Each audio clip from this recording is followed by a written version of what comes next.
Көптүкөндү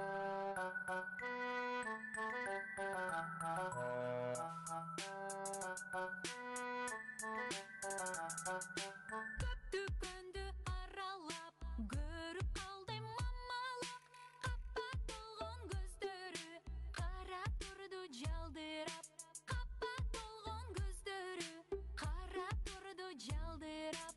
Жер агай мамалап үйгө алып барайын, жама кайтып ырырдап эркелетип багайын, жама кайтып.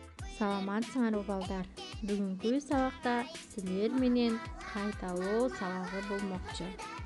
Демек, көңүл коюп китебибиздин 83 бетин ачабыз. 17 декабрь кайталоо үчүн берилген биринчи көнүгүүнү карайбыз балдар. Үй канаттуулары жана жапайы канаттуулар кайсылар? Алар жөнүндө айтып бергиле дейт. Балдар, келгиле өткөн теманы эске салабыз. Үй канаттуулары менен жапайы канаттуулардын окшоштуктары булардын бардыгынын тумшуктары жана канаттары менен окшош дегенбиз, балдар. Ал эми айырмачылыктары үй канаттуулары бизге эт, жумуртка берип пайдасын тийгизет экен, балдар.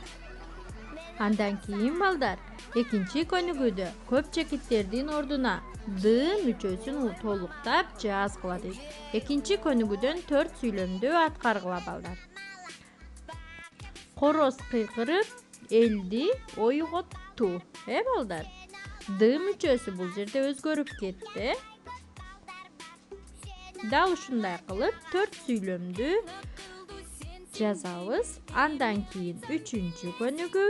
3-чү көнүгүүдө кара тамга менен белгиленген мүчөлөрдү толуктап жазабыз. Мисал үчүн биринчи сөздү карайбыз. Кулун дейт. Демек, буга кайсы тыбышты уласак туура болот? Туура айтасыңар, балдар. У тыбышын уласак туура болот. Кулу ну болот экен, Андан кийин музо, су.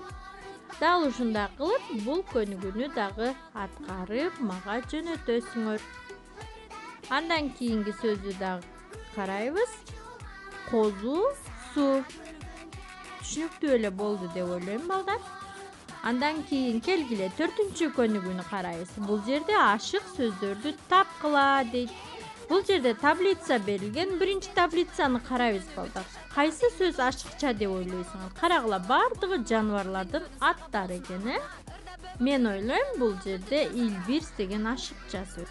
Себеби илбирс жырткыч жаныбар болуп саналат. Калганын дагы, балдар, ойзеки мага айтып жөнөткүлө. Көңүл бурганыңар үчүн рахмат, балдар. Ушуну менен бүгүнкү сабагыбыз аягына чыкты. Саламатта калгыла.